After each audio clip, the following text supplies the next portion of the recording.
স্থলে এবং সমুদ্রে চলাচলের জন্য যানবাহন দিলাম। 3 নম্বরে আল্লাহ বললেন পবিত্র রিজিকের ব্যবস্থা করে দিলাম। এরপরে আল্লাহ বললেন যত প্রাণী আছে, সৃষ্টি আছে, সবগুলার উপরে আমি মানুষকে শ্রেষ্ঠত্ব দিলাম। সুবহানাল্লাহ। তাহলে সবচেয়ে বেশি শ্রেষ্ঠত্ব মানুষের। কার?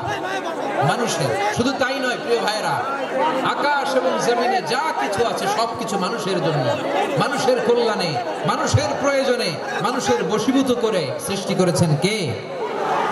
রব্বুল আলামিন বলেন হুয়াল্লাযী খালাকা লাকুম মা ফিল আরদি জামিআ। এই জমিনের মধ্যে যা কিছু আমি আল্লাহ সৃষ্টি করেছি সব কিছু আমি মানুষের জন্য সৃষ্টি করেছি। পড়েন সুবহানাল্লাহ। হুয়াল্লাযী খালাকা লাকুম মা ফিল আরদি জামিআ। যা আছে সব আমাদের জন্য, সব আমাদের